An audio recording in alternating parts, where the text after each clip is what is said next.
what we can influence technology, and we can influence the hybrids. Yeah, that's what we can choose.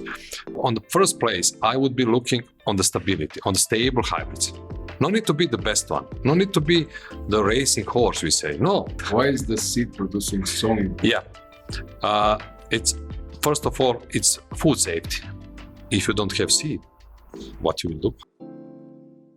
Bună ziua! Sunt Octavian Petrescu de la Rodbun și bun venit la o nouă ediție a podcastului pentru fermieri.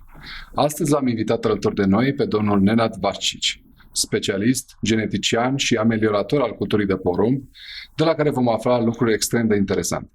Hello, Mr. Vasic, and welcome to Romania and also to our podcast. Bună seara și mulțumesc pentru invitațiune. Hello, Octavian. Half Romania, half Italian, but still good.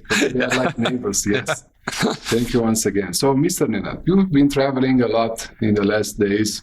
Yesterday, 16 hours in Romania. Yeah. Tell me, what is your impression about the field in this moment with these severe conditions that we have? Yeah, not the best impressions. A lot of fields that been suffered a lot of. That's very obvious. Even driving just from the car, you can see that a lot of fields has been suffered a lot of from a heat and the drought. And what's interesting also, a big difference is between the fields in the same area. For instance, maybe you can later explain to me. For instance, you have a very bad field and just 500 meters or, I don't know, 1 kilometer far, pretty good field.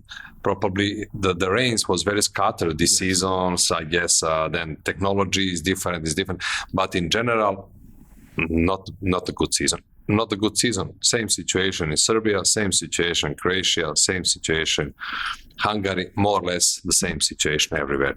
But maybe this eastern part of Romania, it's even worse. Yes, I saw. This is a very bad thing because it happened more and more often. Yeah. So yes, Mr. Nenad, before telling us a little bit about yourself, your experience, I want to read you some statistics. Mm-hmm. And after I want to ask you a direct question, very general, but very important for the Romanian farm. Okay, please. So, in Romania, we have 2.5 million hectares with corn. Mm-hmm. This is the average for the last 10 years. Yeah. More or less 2.5 million. Okay, this year was around 2.2 million, but let's keep it 2.5 million. And also, the average crop size for corn is 2 hectares per farm, but 94% of the farms are under 3 hectares. So really small farms. Lots. Yeah.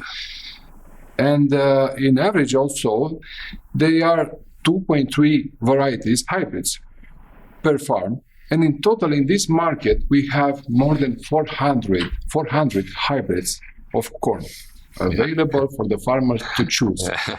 So the question is, for the farmer, how we can choose the best one of those 400 hybrids? Oh, wow. This is a question for $1 million. Yes. And I guess for farmers also. Yeah, a little bit joke, but a serious question. Very important. If you look the corn yield, okay, we have several factors. We have our land, then we have climatical conditions, and then we have hybrids and our agriculture practice. We can't influence on the land. Soil is the soil. That's what we have. Climatic conditions also we can't change. Okay, if we have irrigation, but on most of those small farms, there is no irrigation. Yeah. What we can influence? We can influence technology and we can influence the hybrids. Yeah, that's what we can choose. Technology, mostly depending on the money. How much money you can afford, then you can better or worse technology. It's depends how much income you have. Again, that's also, I guess, very big question for the small farmers, income. I also have a farm at the home, and I'm a small farmer at my home country in Serbia, so I know what they are facing. Okay, where they can make the biggest impact, it's to choose the hybrids. How to choose among 400 hybrids. Yes. I know that, and I speak every day with the farmers, and I know that most of the farmers, especially with the big companies, with all these numbers, they can't follow anymore the numbers and what is the name of the hybrid, and they're completely confused. What they can do? First of all, let's use the winter and sort out all the data they can find. Most of them, if they are younger, they can use internet or these catalogs, etc., etc., etc. But all those data are influenced by the owners of the hybrids and the companies and the dealers. But let's go through them, sort them, then speak with your neighbors, with the big farmers, and hear their opinions. They have much bigger capabilities to test. If you have 2 hectares of the corn or 2,000 hectares of the corn, then your capabilities to test are very different. Then, okay, narrow all that on a few hybrids. But if you have 2 hectares of the corn, you can test maybe 1 hybrid per season. You can take 10 of them, how to plant all of them, and you have to buy the seed. They're very expensive. What I would do, and what I do with my small farmers over there, okay, then we hear, okay, there are 5, 6 new good hybrids. How we do? Okay, I will buy one, you will buy one, you will buy one. All my neighbors, we are good friends. We are, during the winter, having a coffee and brandy together, and we talk. We buy the hybrids, different hybrids, and we test them.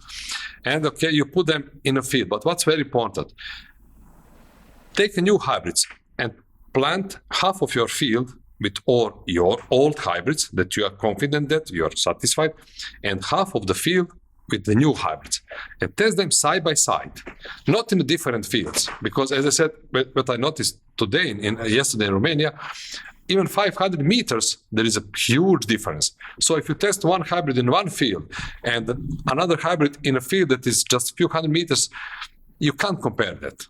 Those results you can't compare. So they have to be, that's the first postulate, they have to be in the same field, planted at the same time, and treated with the same technology. Then, okay, you test them, compare with your known hybrids, you have some of your data, your neighbor has some of his data, then you exchange information, and somehow you narrow that on a 1 or 2. I'm smiling because in Romania this thing is very difficult to be done, because between neighbors they are not so friendly, let's say. Everybody wants, if they have success, they want to copy to reply the same success, but the one who had the success doesn't want to share the information. All the others have the same success. I know. So we should return to this aspect, because there are many factors to take into consideration. Like the weather is not the same every year, so of course maybe one hybrid could have success this year and next year no. That's the same condition. So please tell us more about you. I know you from many years, but I want to also to share to my viewers your name, connection, experience, and your daily job. Okay. First of all, I'm farm-raised kid. I have a farm at home. My basic education, it's agronomist, but then I took my master and my PhD at the plant genetics, and I became a plant breeder, actually corn breeder. But that was more than 30 years ago, and I was working as 30 years as a corn breeder and business development in a private sector for different companies. I was working in governmental sectors, half of that in a private sector. And now when I became a little bit older and more gray, I work as a consultant, and that's my primary work now. I work as a consultant for different companies. Rodbun, it's one of a company that we work together on this corn project. And in my career, I have more than 120 registered corn hybrids. Serbia, EU, Turkey, Azerbaijan, Iran, Morocco, Russia, and all these countries. And a lot of them has been sold on different areas. And I was traveling a lot of, I think, every significant country where is some significant corn, I was visiting. Never been in Japan because they don't have the corn, but been many times in the US, South America, Europe, everywhere. And that's what I do. And also I was always closely related with the seed production, because it's one story to create a hybrid, but hybrid could be the best one in the world, but if the seed production is difficult, then nobody will take it to produce, and it's a dead hybrid at the beginning. So always being very close to the seed production, that's also one of my areas of specialist. That's what I do. So 52 years old now, with 2 grown kids. Yes, and I have a farm at home, small farm, especially for Romanian big farmers, just 100 hectares. But okay, we produce corn, soybean, and wheat. So that's more. It's not a hobby, but it's something like that. Family farm that I keep. Okay, thank you. So coming back to the current situation, especially the weather we had in August and September, which was very tough with severe drought and heat that we had, episodes that will surely repeat in the next years. What we should do about the corn? We should change something. We should change the sowing period. We should change the FAO group of the hybrid. What we should change? Yeah, sowing period. Good question. Several decades of the trials that has been held in Serbia by Agriculture University show that, and we have similar conditions, especially your western part and Serbia, Banat, we have the same conditions, show that earlier planting terms are better in a dry and hot years. Yeah, let's move a planting time a little bit earlier. But again, it depends from a temperature. Yes, of course. But a little bit in March or a little bit at the beginning of April? I would say beginning of April. It's very difficult to say beginning of March.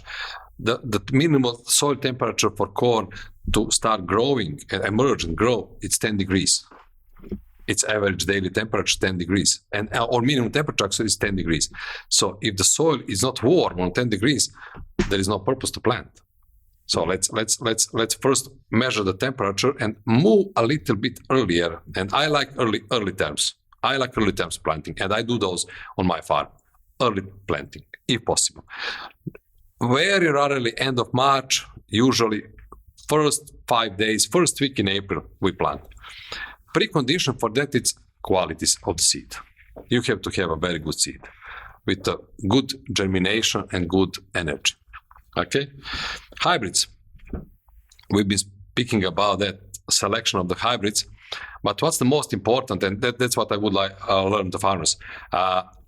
Never plant one hybrid on your farm. Always plant at least, because they have small farms. In a big farms, okay, you can plant 10 different hybrids.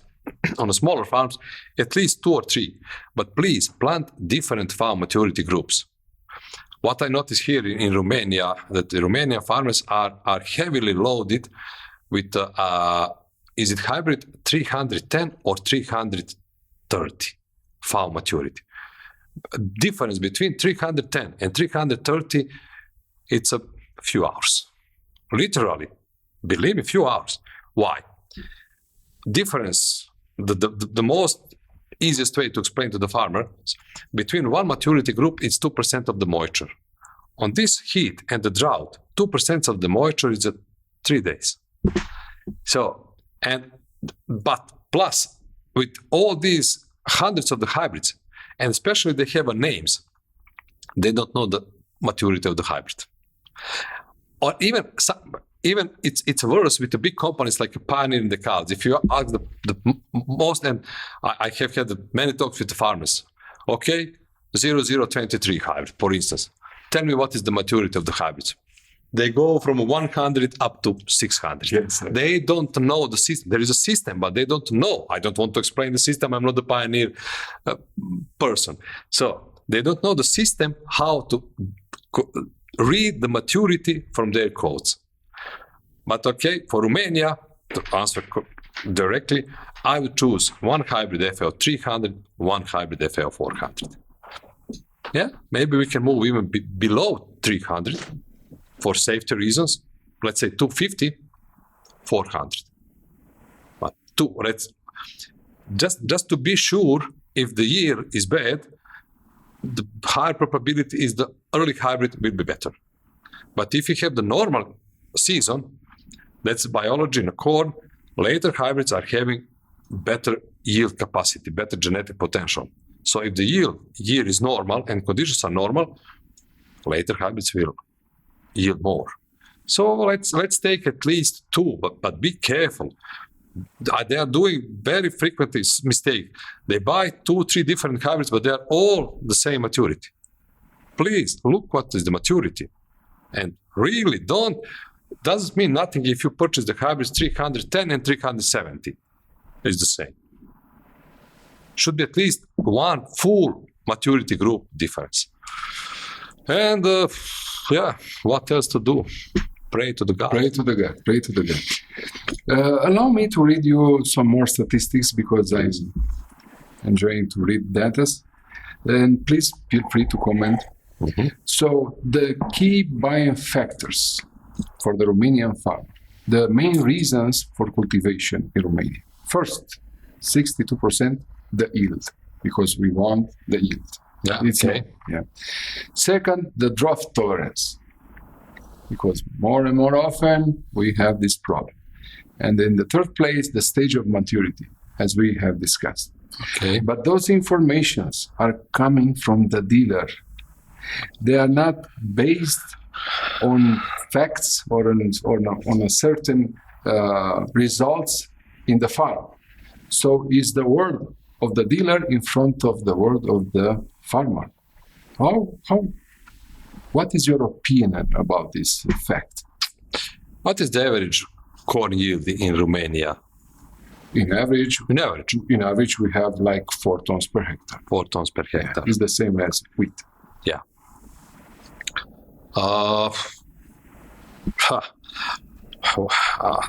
I'm a little, of course, yield. It's always. I'm a little bit surprised. Yield is always in every country. Yield is the number one. That's everywhere. Same. Doesn't matter. I'm a little bit surprised that there is no stability at all. That's what I would be looking, because if your yield average, country average, is a 4 tons, so that's mean okay, you have a beautiful soil, but the weather conditions are not allowing you to gain on a genetic potential of the hybrids. So doesn't matter. Is the hybrid has a 15 tons or 20 tons or 25 tons genetic potential, it will yield 4, 5, 6 tons. So on the first place, I would be looking on the stability, on the stable hybrids. No need to be the best one. No need to be the racing horse, we say. No. But we say usually when we talk about the corn hybrids in our branch, we have a racing horse and we have working horse. I would choose working horse, not a racing horse. It's or comparing with the car. It's like you buy the brand new Mercedes and Dacia Duster, very good. You put on the gravel road and go. First rain, Mercedes will stop, but Dacia Duster, go. Still go, very well. Yes, of course, but still there is marketing presentation. Yes, yeah. But we get back to that, how they can select among 400 hybrids. Okay, listen all these informations. You have a time during the winter, listen them, read them. Don't look news on the TV, useless. Listen then, spend the time on that, and then you have to talk with the farmers and hear opinion on the farmers, with your neighbors, and test the hybrids in your field. That's the only way. Test the hybrids on your field. Or select the company, select the agronomist that you believe to them, that you have good relation. Okay, you know the local representative, he's from a good family, he's a good agronomist, you trust to his knowledge. Talk with him, but then, as I said, talk with him, take 2 or 3 what he advised, and then by yourself test and choose that one. I don't see the other way. Yeah, I think this is the correct way. Yeah. So, Mr. Nenad, you are an expert in seed producing, and we have this partnership in Romania meant to build the most efficient corn seed portfolio for this Romanian market. Why this seed producing is so important? Can you explain? Because you have a lot of experience in this domain. And what are also the trends? Because I read about one of the biggest companies that they declared some years ago a corn revolution. it is a revolution or it's just a marketing thing? Yeah, I think that my answer is answering. My smile is answering. A revolution, yeah. Yeah, no, I think that's just a marketing. A revolution was 100 and more years ago when the famous scientist Eastern Schule discovered the heterosis, phenomenon of heterosis, and still is a phenomenon of heterosis. We know much more about how it works, but still we don't know the basic principles, how we don't know the real truth.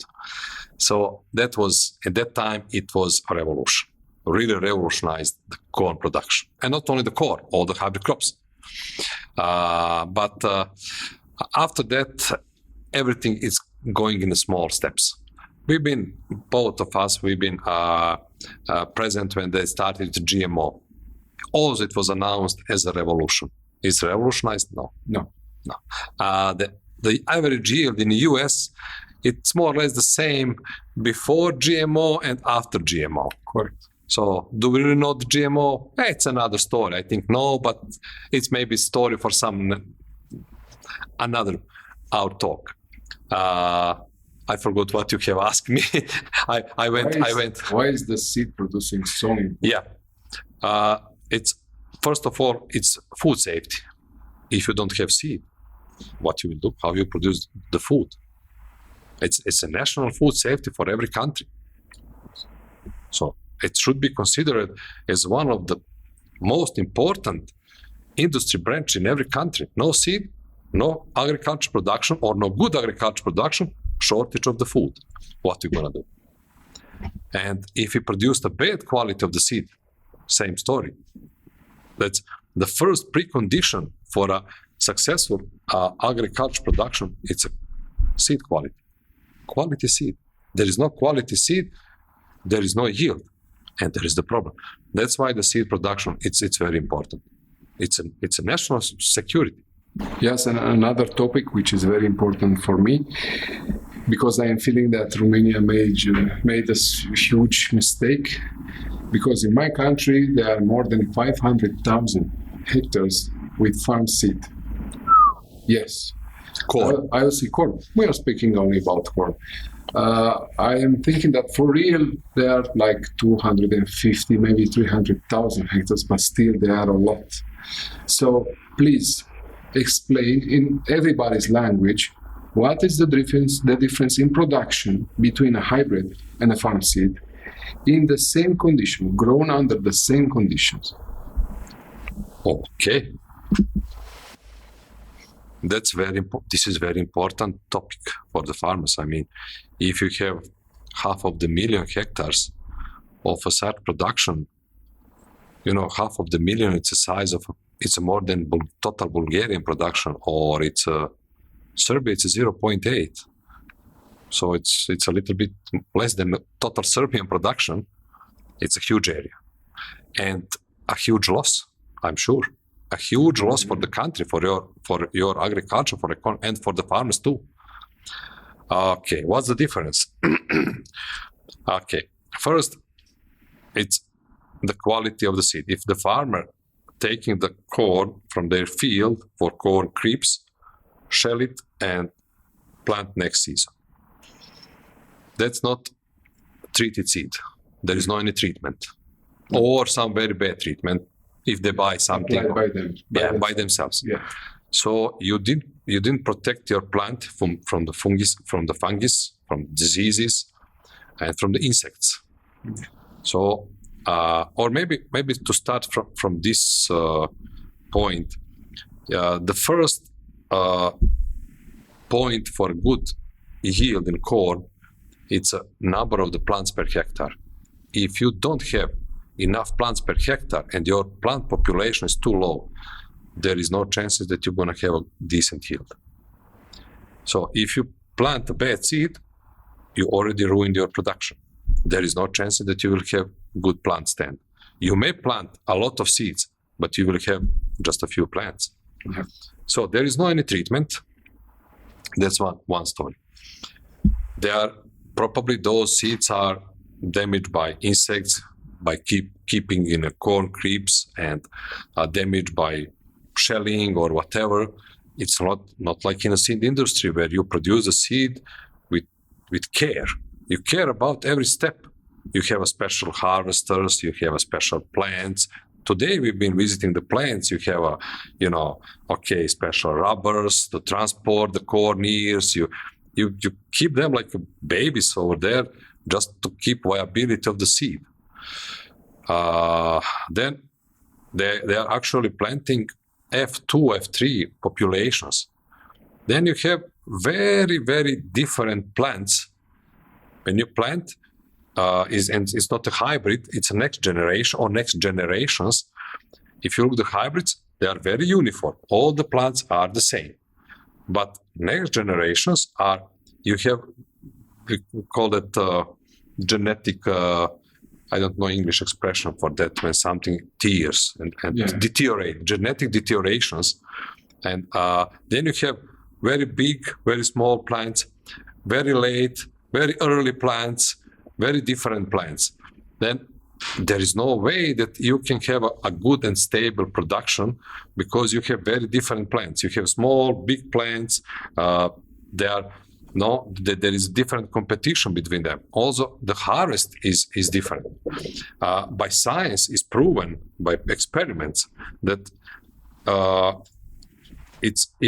if you plant hybrid and you take a next generation, save the seed and plant, we call that F2 population, and you plant them in the same conditions, same field, same technology, you are losing at least 20% of the yield in the first year. Next year, even worse.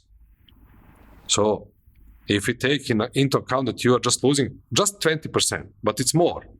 This was experiment when they took a hybrid seed and F2 population.